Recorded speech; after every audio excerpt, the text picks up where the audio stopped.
Welcome to Scale Smart Live. I am your host, Taja M. Graham. I am CEO and founder of TMG Solutions Advisors, a consultancy helping businesses in the space of operations and sales, and also the creator of Ops IQ, which we will learn more about on our LinkedIn page, Ops IQ COO in a box. And we look forward to engaging with you.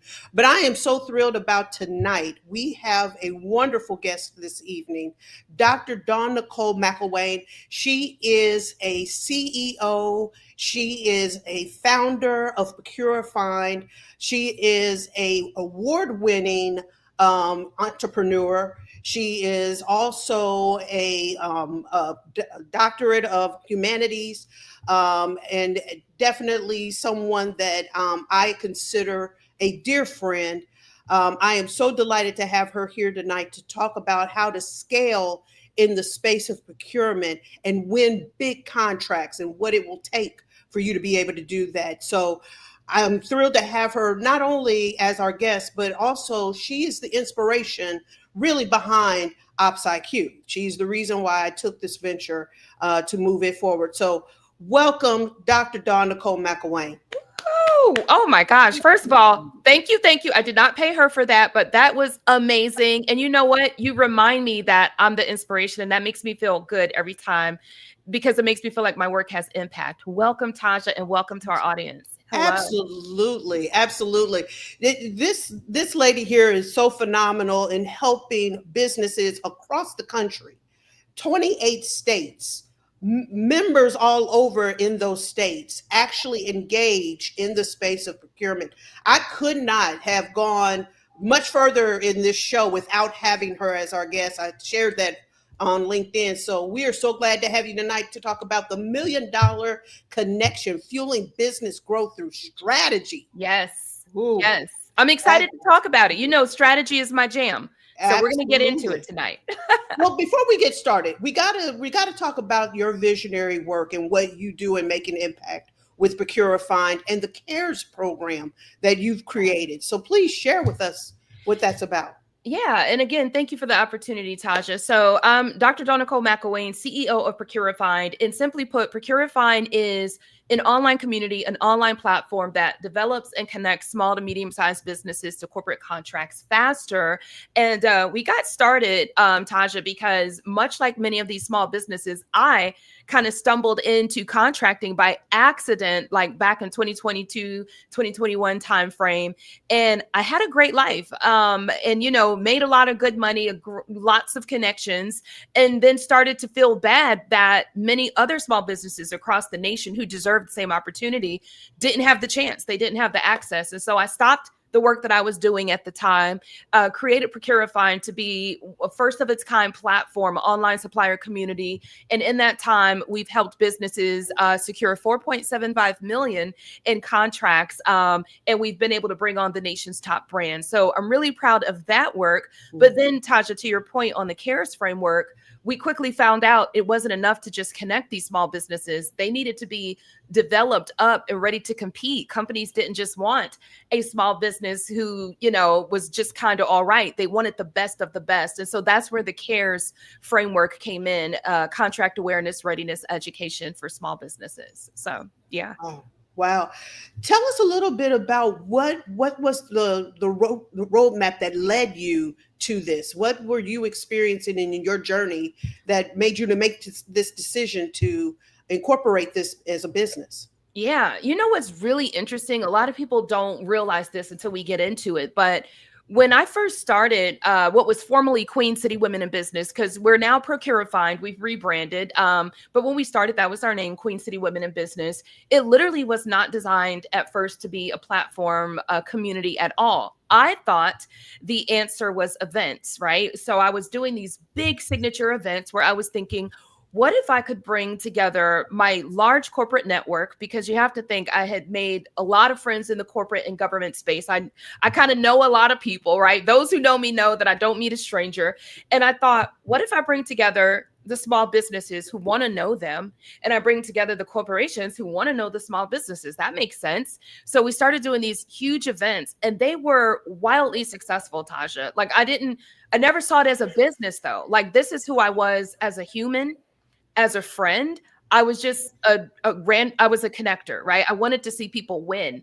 And it took me to do this for almost a year of these big signature events. And what happened for me is the next day after these events, people would text me and they would say, "Thank you, Dr. Dawn-Nicole. I got the contract," or "I'm now working with Wells Fargo." And I was like, yay, yay. And after like too many yays, right, on big contracts, I was like, maybe I'm in the wrong business. Yeah. But then the question became, how do I monetize this? Is it possible to like monetize your network? And that is the beginning of not just the business model, but the strategy that I would start to teach in the same discipline and doctrine I would teach others. You absolutely can monetize your business model. So that was like kind of the long answer to how we got here, basically. So that's wonderful. I mean, it is all about the strategy, right? When you're looking to put together what it is you're going to go to market with, you got to really be thinking through what that looks like and how it fits into the ecosystem. And you had already been proof of performance in that, right? In the fact that the connections were actually successful. So well done. So as our format, we have 3 topics centered around what is our title for tonight. And so we're going to kick it off with our first topic tonight. From small business to contract winning suppliers. yes. Talk to us about what that really means in the work. Oh my gosh, Taja. Well, so the first thing, let's unpack this. And I was kind of looking around to see if I have one of my books up because I have a whole book. I wrote the book on this. So let's just say, okay. But here's the reason why we have to have the conversation. There are many, many small businesses out there who already have experience in their field and in their industry, and that qualifies them as an expert in their field. But what they don't realize is just because you're good at being a SME, a subject matter expert, doesn't automatically qualify you to understand the game of corporate contracting or government contracting. That's a whole different discipline.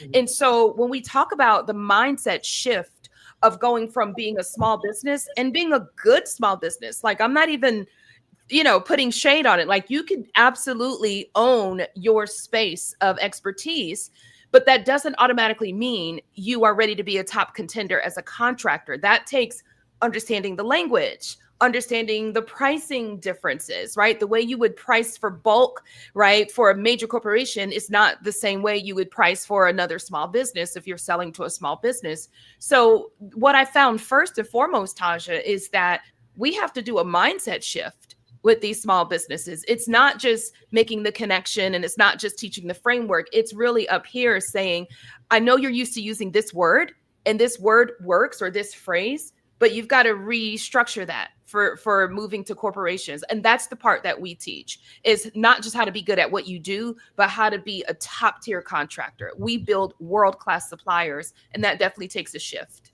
Yeah. So I'm hearing, the mind shift and changing how you look at how you're going into the marketplace. What would you say is the common mistake made by small business owners in the space? No, that's a great question. And I deal with it a ton because you have people who they've already made money in their industry, right? And I'm thinking of business profiles that I recently spoke to. Hey, we've made money. Dawn-Nicole, we even got the one contract. We already have a contract. So there's this air. There's a little bit of like an arrogance, or maybe it's an overconfidence. I'll use that. I'll be very friendly here tonight. It's a little bit of an overconfidence that, hey, we already won once and we've been in business 10 years and we know what we're doing. And sure you do, right? But I think being willing to understand, maybe you won a contract already, but you don't know why you won. That's important, right? The why is even more important than the what, because the why is the rationale. That's the science behind it, which allows you to keep repeating the success cycle. And if you don't know why you won the first time, right? And maybe you got lucky. Maybe your cousin was working there, right? Maybe it was a friend, and that's great. But what we want to teach you is the science behind how this works so you can keep duplicating it. And I think the biggest mistake, Taja, is that a lot of small business owners, they sort of underestimate the need to really understand the contracting game. They think that just showing up as is enough, and they're often surprised. And I could give you an example. I don't want to monopolize this part of the conversation, but I can give you an example of a woman who she was selling juices and smoothies out of the back of her trunk, basically, we'll say, right? She was kind of a solopreneur. And then she got a major opportunity to be a concessionaire at Lowe's. Okay. We all know Lowe's. That's a big deal. Oh, yeah. And they have these corporate campuses with like 3,500 employees, right? And so the way you're going to show up there is drastically different than how you've shown up when you were a solopreneur, right? And if you don't have someone to coach you through that mindset shift, now what is that shift, right? That shift is that when you are showing up in a storefront inside of Lowe's, understanding that these employees are busy when they're coming in to exchange and get their juices in the morning, there's not a lot of small talk. Like if it's your own shop or you're at a festival, as a solopreneur, you could probably talk somebody's ear off. You can't do that in a corporate environment. You also can't put up pictures of yourself in the hospital on your billboard, right? Like there are things you cannot do in these different environments as a top contender that we used to do. Those are the things that get missed that we pick up and teach. So people tend to be a little bit grand about their readiness, and we have to constantly sort of help them through that. Yeah. So for those that are watching live, if you have questions that you would like to ask of Dr. Dawn-Nicole or myself, feel free to put them in the chat. We will absolutely address as many questions as we can tonight, for sure. So feel free to put it in the chat for us. We'll make certain to address that. But I do want to go back, as you talk about, there's the mindset, then there's the common mistake of, they get this loftiness about themselves. Yeah. But then the training and the coaching to get them, to get beyond that, right? And that readiness. You created, as you said, the CARES frameworks that really addresses a lot of that, kind of connect the dots for us, how that flows into ProcuraFind. Yeah. And this is such a great topic because I think that it's in our nature to want things fast. We live in a microwave society, right? We live in an instant society where it's like, hey, I don't want all that. Just give me the pieces that I want. And the problem is that doesn't work here, right? The framework was created to be sort of a logistical order of steps that it's not just logistical, but strategic. And so the way the CARES framework is centered is it starts with helping small businesses understand there's a $700 billion contracting opportunity market that exists. And it doesn't just exist with big corporate. It exists with corporations where you can do business with them. You can sell to a corporation. It exists with your local government. That means right there in your city and county. It exists with your state government and your federal government. So most small businesses don't even realize that there are 4 sectors of opportunity to play in. And they also don't realize which one should I choose first? Which one do I align with? Who buys what? So the CARES framework really sets the foundation by introducing this opportunity. And we've actually coined the term contracting opportunity market, right? We've coined it so that we can quantify it. So we start there. Then after they understand the opportunity that's available to them, we then talk about, okay, now that you know what's available, how do you keep a steady pipeline all year of clients, corporate and government clients that you want to get in front of, right? I'll say this real fast, Taja. The interesting thing about this is that I've learned you can teach a person how to do something, but until you teach them how to become the type of person who can do the thing, they won't do the thing.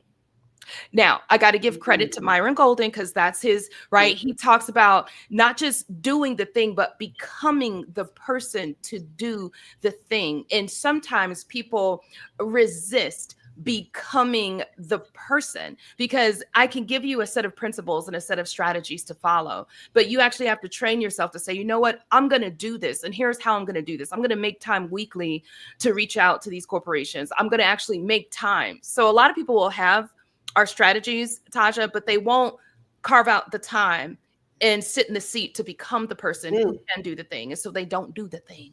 yeah. But to wrap up, so the second piece of cares is applying for the contracts. The third piece is knowing how to respond to the RFP. When you get the RFP, which is the goal, how do I respond like a pro? A lot of people struggle. And I know Audrey in Advising is going to be on the show coming up, and they're going to be talking about that too. Shout out to them. And then we talk about your ecosystem. Taja, a lot of small businesses don't realize that they should be getting something from their ecosystem. Like a lot of us like to shout out our bank, like, hey, we have a banker, we have an insurance agent, we have a legal, but they don't know how to turn the lights on, like turn that market to life. There, you should be getting something out of each of the people in your ecosystem. So we teach the strategy of not just having a dormant ecosystem that's silently waiting, but how do you activate that thing, right? Where you have tickets to the show, right? You get the phone call first when a new product launches. So we teach people that. And then finally, we teach them how to put together a 90-day plan to keep rinsing and repeating. So that's the CARES framework in a nutshell. Yeah, wonderful. I thought I saw a question, but I'm certain that it'll come back to us here in a moment. But I definitely want to keep on the topic because what you're stating is, these different sections of the CARES framework. And the one that by the way, I did happen Woo! to have Thank you. tonight's book on hand because you talked about section 4, and I think I told you when I read the book, I was like, ooh, that one right there lit me up because you're right. We have to understand our ecosystem and those resources we need to have around us in supporting our businesses in that area of growth that we're looking for. And you detailed out so well where to look for those resources, right? And how to make good, as you said, how to turn it up, right? Yeah. So that you get the real value that you need out of it. So I really love that particular, I love the whole book, but that particular section by far is one that it resonated with me because, to your point, it speaks to being able to be sustainable enough to take on those major contracts, right? No one's going to grant you a contract if you don't have a business insurance, if you don't have a banking account, a business banking account. They don't take you serious, right? They expect this of you. If you're going to play with the big boys, you got to demonstrate as the big boys do, right? Absolutely. In fact, Taja, I just did a video because I don't think people explain that. Like what you just said is so critical because I get a lot of small businesses will say, well, that's not fair. I'm going for this contract. I'm a small business and they want me to be a $1 million and above company, or they want me to be a $5 million and above company. And because we don't hit that threshold, we can't be a tier 1 at X company, right? And so a lot of small businesses feel excluded and they feel that that's discriminatory. But I recently dropped a video on our channel. Shout out to ProcuraFind on YouTube. I dropped a video because I think it's important that we break down, and you're touching on it. So do you mind if I kind of break down why that's important? Because I'm big on the why. So here's the deal, right? Let's say that I'm really good at what I do. I'm a consultancy and I've been kicking butt and taking names. I'm good at what I do out here. And now I'm ready to compete and do some business with Bank of America. Okay. Now this job with Bank of America, they're partnering with NASA. They're looking to do a deal with NASA. These are two major companies, right? Yeah. There's a RFP, meaning a bid, a request for proposal that's out there for a business consultancy that can help us navigate this new partnership between Bank of America and NASA. Okay. Now, Bank of America can either look for an Accenture, which is a multi-million, if not billion-dollar firm, a Boston Consulting Group, a KPMG, or Dawn-Nicole RS Consulting. Okay. Now, let's say that Bank of America is attempting to honor a portion to small businesses because Bank of America is saying, hey, for this bid, we're going to go for a major consulting firm, and we're going to look to do business with the smaller firm. And so smaller is considered minority, but not ethnic. It's just you're the smaller, the minority, right, of this. Well, here's the deal. If I take this bid and Bank of America gives me this opportunity, Taja, and I only have $20,000 in the bank. I'm not shaming anyone. I'm just giving you some numbers, right? And I almost didn't have my certificate of insurance. Like I'm not together, but they're just giving it to me. They're taking a chance on me.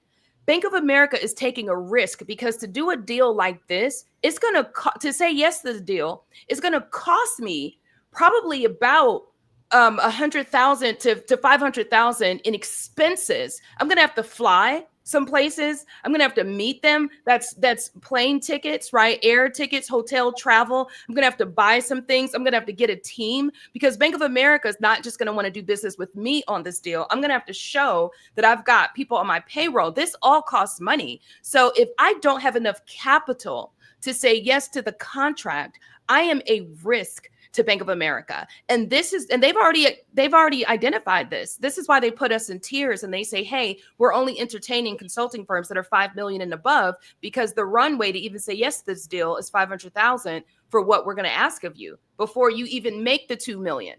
Yeah. You understand? So to make 2 million, I might have to expense 500,000. If I've only got 20,000 in the bank, it looks to them like I can't afford to say yes to the contract. I'm going to risk this big deal. So a lot of small businesses are only looking at their portion on what's in it for me. They're only thinking about their piece of the opportunity, and they're not looking at the holistic risk involved. Yeah. What would you recommend to those that might not yet be ready, right, in that tier situation? Yep. How can they approach what is this space of procurement? I talk about this too. It's funny you should ask. Okay. So not right now does not mean never, ever. And not right now is not always a no. It means not right now in tier 1. And so what a company who is a smaller business should start to do, I always have this notion of clean the inside of your house first, right? So I ask myself, we have the 7 C's, Taja, where it's asking yourself the 7 C's question, right? Is my capital, is my capability there? Do I have capital? How much do I have? So there's a self-check, and maybe we can attach it somehow later, but do the self-check. After you've done the self-check and you have evaluated where you are and you're honest with yourself as a small business, right? Now I want you to make introductions proactively to these bigger firms. One of the strategies that we teach is you should absolutely be looking at who is similarly modeled to you that is a large firm. And then I want you to make introductions to them, reach out to them with your business capability statement, with the warm introduction, follow them on LinkedIn, connect with their people, and let them know that you are here, willing, able, and enthused about the idea of teaming and partnering. Can I come and we have coffee? Because a lot of the time, Taja, they wait until the bid is public to try to make these introductions, and it's a little too late. Start getting yourself introduced proactively now. Build that arsenal of tier 1s. That's what I would tell people. And work as a subcontractor until you can get your capital up. Yeah. These are very good points. I hope everyone is taking note. Again, if you have questions, feel free to put them in the comments. We will make certain to address those with you. But I'm going to move on to topic number 2. Yes. I really like topic number 2. I know you do. The power of the $1 million connection for business growth. Come on and share. What is the secret sauce behind this? Ooh, Taja, this is so good. Again, I just want people to know that I didn't just roll over and come up with these topics, right? This is my jam. These are things that I'm already writing books on. I'm making videos on. So the first thing I will tell you, what $1 million connection is not. $1 million connection is not a casually, passively made introduction. And people often confuse an introduction with a purposeful $1 million connection. And I'm like the queen of the $1 million connection, right? We got our people 4.75 million in contracts. So I know a thing or two about connecting the right way. So here's what most people do wrong, Taja. What they do wrong is they will make a half-baked introduction. Let me tell you what a half-baked introduction is. This is good. I hope everybody's taking notes, okay? If you just make an introduction to someone and you don't share the intent of why you made the introduction, meaning if I introduce Taja and Robert just because I met Robert down the street the other day and I'm like, hey, Taja, I met Robert, you guys really should meet, go be great, the end, right? I don't know if that's desirable or a distraction. Which D is it? Was it desired or was it distraction? Many people are distractors and they don't even know it. Because every time I have to stop and read an email that's half baked, you make me, the recipient, have to figure out how are we supposed to work together? right? You're making me work to think and imagine, what did Taja have in mind, or what did Dawn-Nicole have in mind introducing me to Robert? So a great introduction, and no, $1 million connection is when Dawn-Nicole explicitly understands Taja's business, and I also understand Robert's business, and I understand their goals. Now I'm going to be the bridge builder between the two. And now when I do that connection, I'm going to say, Taja, meet Robert based on the fact that you're doing X, Y, and Z. And I understand your goal is this. Robert also shared with me this. I think the two of you should meet. Here's how I see you working together, but I'll leave it to you, right? I don't leave it to chance for you all to imagine and guess how you're supposed to work together. This is why my $1 million connections work, because I already understand what you both want out of the deal. All I have to do is connect you. And then when I connect you, I put how I see you working together. I make sure that there's a link or a capability statement or something that I make it easy, and I make sure that they're strategic, that they are desired and not distractions. And that's how that's half of your $1 million connection. Here's the other piece that people are getting wrong. And I literally had to coach somebody on this. Are you ready for this, Taja? Because I can't see your facial expression. So I'm hoping, okay, there you go. I need to see. Yeah, I'm feeding off your energy. So here's the deal, is that if I make $1 million connection, let's say that Robert is the one who pursued the connection. This is the other half that people don't talk about. Whoever is in pursuit of whom. If Robert says, oh my God, I'd love a connection to Taja, and I understand what you both want and makes sense that I make that connection, as soon as I make the connection for Robert, he needs to immediately not wait on you. And this is where we're getting wrong, guys. A lot of people will just passively wait on Taja to respond, and they just will wait. And what if you don't? Because you're busy, right? Your email inbox is full. So what I train Robert to do is, hey, the moment you see me make that, I want you to come atop of me. Like we are 1-2 punch, right? I'm going to make it. You immediately come atop of me. Thank you, Dr. Dawn-Nicole. I appreciate it. Show gratitude, because the other person watches that gratitude too. Believe it or not, people do watch to see who you thanked for that connection, right? And then Robert needs to be enthused and overemphasize and say, Taja, it's a pleasure to meet you. Do you have time on Monday? I've got the aggressor is the one who's in pursuit. Too many people will wait for the person I'm connecting them to respond. And I have to pick up the phone and say, what are you doing? Did you see and they're like, yeah, I was just waiting on her to respond. Don't do that. You want the deal. You need to show your hunger. They don't want you. You want them. So the person in pursuit needs to also move the needle. And that's the beginning of the $1 million connection. And then the final step is the person who connected, because some people forget this too, will come back at some point to say, hey, just following up, either, hey, it sounds like you guys had a great connection. That's awesome. Or, right, hey, did you guys have a chance to connect? I can't wait to hear what happened. Boom. There's a 3-point touch to $1 million connection, and it feels and smells and looks like money. Yeah, there we go. That's what I'm talking about. Very tactical. I mean, these are actually steps that a lot of good salespeople just naturally know they need to do, right? Like that pursuant, that ability to just be intentional, to show your gratitude and try to warm that up and bring them to the table, right?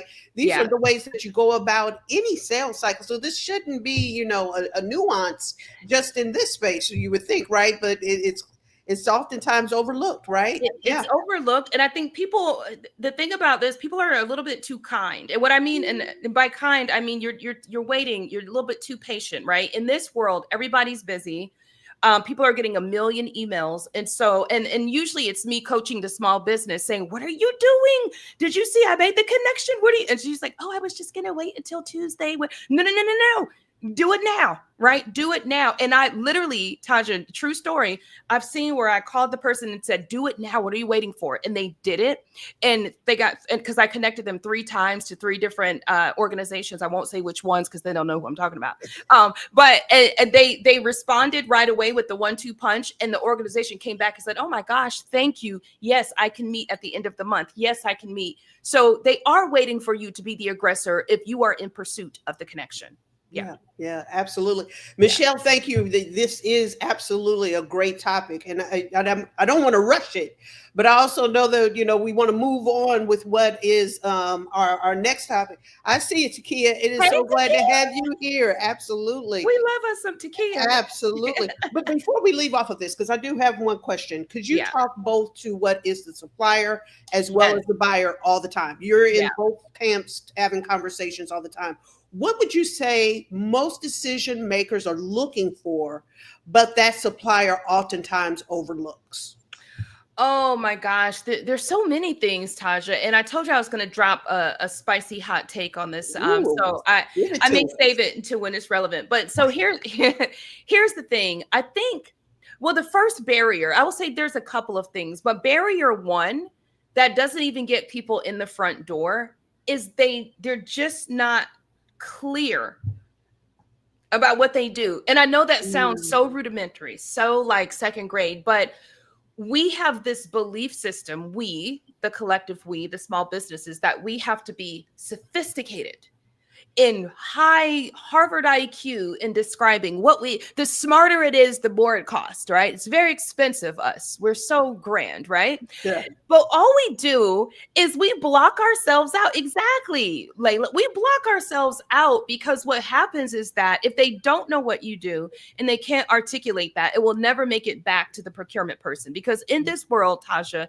on the supplier side, you kind of have this hierarchy where you have kind of, I don't want to say gatekeepers like that, but you have people at the front door whose job it is to collect the information. And then there's usually one person at the front door, and then they are air traffic controlling the need to many, many procurement and purchasing folks in the organization. Well, if they don't know what you need, I'll give you a real example because I want to make this real. A woman-owned business, I'm not going to say too much. She said to me, she said, Dawn-Nicole, we're doing all the things. We're spending money. We're traveling all across the US. We're going to all the expos, all the events. We're getting all the training. We're in 100 people's registration portal. And when we get on the call, it's still not working. And you know what I said? I said, you're doing something wrong. You're doing something wrong. Tell me again what you do. And by the time I was done, that person kept saying, hey, what we do is tech. We're a tech company, right? But then I said, oh, this is so good. I'm getting excited, y'all. I said, okay, you're a tech company. Tell me what you sell. She said, tell me, what piece of infrastructure do you sell? Do you offer? She said, we don't sell anything technical. I said, wait a minute, wait. You're a tech company. So then what do you offer? Well, we advise tech teams, organizational enterprise, I said, are you a tech company then? Or see, so some of us, we don't know what we are. And this is why they need Ops IQ, right? See, in the box, because they need clarity of who am I? And I think we get so used to the script that we tell ourselves that we are, that we don't know how to rewrite that script. Yeah. So you need people who will challenge you. And I'm going to say, but are you a tech company? Maybe that's why you're not getting a call back. I know I've talked too much. No, you've hit that on the head. I know we're getting close to some time here, and I want to tackle what is our last topic for tonight. And plus, I want to hear this juicy tidbit you want to share with us. But the last topic tonight is talking about the future of business networking beyond the elevator pitch. There is so much that has transitioned when it comes to networking, right? So many different, especially with platforms and AI coming on to the scene. It's hard to navigate the best approaches in networking and how to make sense of it. Share with us more of your thoughts of where you see it going in the now and in the future. Yeah, there's two. So I have kind of two hats on this, right? Two lenses. So the first thing is that in 2025 and beyond, people don't just want to know what you want to do, what you do. They also want to know who you know. This is I'm going to say it again. Yeah. People don't just want to know what you do. That can serve them. They want to know who you know that can serve them. I keep telling people your ability to bring value through connection is so underrated. people, that is the last thing that most people think of because we're so, right, self-serving, like I got to get mine, that you could actually get in the door faster, believe it or not, to the person you actually want to get in front of, that big company, right? Or that person you want to impress that you just dream to work with. All you have to do is introduce sometimes somebody to the, I had someone tell me today, oh my gosh, you know the attorney of the city of Charlotte? Please introduce me. Mm. You'd be surprised who you know that's golden for someone else. Golden. We underestimate our network all the time. Take it from a woman who turned her network into a nationwide enterprise, right? So your ability to start tapping in, to have a conscious social impact around who's around you, who you know, and who you can introduce to whom is golden. It's worth its weight in gold. That's the first thing. The second thing in 2025, when it comes to your offer and it comes to networking, it's all about nowadays in this merit-based society, who you can save money, who you can make money, and how you can bring a ton of value to others. And I don't mean a little bit of value to a little bit of people. I mean, how can you motivate the masses? How are you helping at scale? Your ability to figure that out. So that's the new networking. The new networking is not just listening with the intent to sell what it is you offer or do. Yeah. It is listening with the intent to think about who you know that can help the other person, because nowadays we're getting in the door based. So if I make a connection to you that's highly valuable to you, Taja, and where it's just a dream connection, a multi-million-dollar connection, well, who do you think you're going to call all the time on speed dial? Me. I'm invited. You're going to look out for me. And in this merit-based society where there's no more incentive to work with small businesses, is this thing on? To be clear, right? What merit-based means, everybody, right? And I'm not talking down, I'm just kind of being theatrical here, is that we just rolled back the incentive for people to have to work with small businesses or diverse or veteran, right? So now it really is about how you show up. We have to lock arms differently in 2025. Okay, right. Louder for the people in the back, Layla, right? We have to lock arms differently now. We have to use different strategies, guys. What got us here will not get us to the next level. We got to think differently in this new normal. And now it is about opening up your network, opening up, saying, hey, here's who I have, Taja. Who do you want to meet? Let me see who you have. Yep, I want to meet them, right? It's playing chess with our networks. Hello? Yeah. And it's about looking at your offer. And this part is probably single most important before I get off of here. Small businesses, look at what you offer and ask yourself, out of these things, which of my 3 things, or hopefully, God forbid, 10 things, makes somebody the most money, saves them money, or brings the most value? If you can't answer that and identify that, you have not figured it out yet, friends. And you might need to come to ProcuraFind.com and work directly with us so we can help you, or OpsIQ. So I'll shut my big mouth, but yes. I love it. I love it.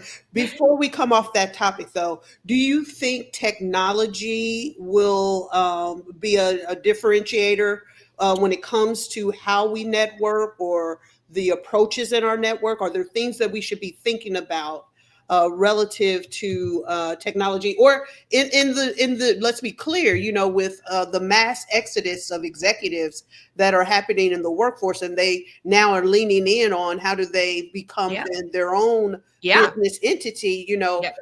How should we approach that, even in the space of the ecosystem overall? Yeah, I think, you know what, that's such a great topic that we're not talking about enough, Taja. And when I'm talking about the ladder. So I'll approach the ladder and then I'll go back to technology real. I told you we could just stay on here all day, girl. I promise the audience we will have her back. We've got to do that. But yes. Tell us what we got. But this is a thing, right? Like so if you're an employee right now, this is probably not a good time for you. And I get that. But if you're a business owner, a small business owner, there are at this point millions of people laid off. NASA just announced a layoff, like the federal government. Well, where do you think all this talent is going? Of the layoffs, there's going to be probably, I would say, 60% of 100% of those folks are going to look at becoming a business owner. That means they're going to need your help with something, business owners. So sometimes problems mean opportunities for us, right? For business owners. Are we tapping into that? Are we paying attention? How are we as business owners looking at this group of people, right? The 60% who are looking at being their own boss from here on, saying, hey, I've got a solution for them. And this is the thing. Many of them will have funding right now. And I'm not saying we're taking it. I'm just saying that because they're going to tap into their 401ks, they're getting, exit pensions and things like that. So many of them will have money and opportunity. How are we thinking about helping them? And I don't mean selling to them. When I think of what I offer, Taja, I never think of it as a sale. I think of it as a gift.